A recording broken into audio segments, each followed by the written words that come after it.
శ్రీ మహాగణాధిపతయే నమః. ఓం నమః శివాయ. ఓం నమో పార్వతీదేవియే నమః. ఎల్లమ్మ తల్లికి జై.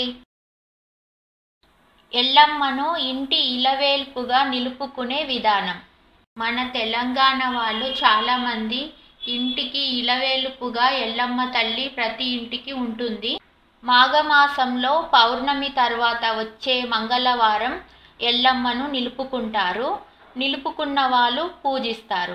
శివరాత్రి వరకు ఎన్ని మంగళవారాలు వస్తే అన్ని మంగళవారాలలో మీకు వీలైన ఒక మంగళవారం నిలుపుకోవచ్చు ఎల్లమ్మ తల్లిని.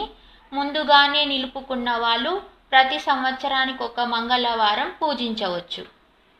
మీ వంశాచారంగా మీ పెద్దలు ఎల్లమ్మను నిలుపుకొని ఉంటే మీరు తప్పకుండా పూజించాలి. తరతరాలుగా మీ పెద్దలు ఎల్లమ్మను నిలుపుకొని మధ్యలో మర్చిపోతే మీరు కొత్తగా మళ్ళీ నిలుపుకోవచ్చు.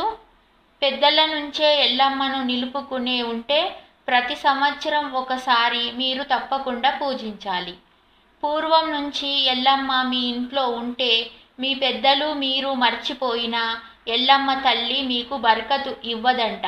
ఎల్లమ్మ ఎండబెడుతుంది అని కూడా అంటుంటారు పెద్దలు. అందుకే తప్పనిసరిగా మీ పెద్దలు ఎల్లమ్మను పూజించితే మీరు తప్పనిసరిగా పూజించాలి.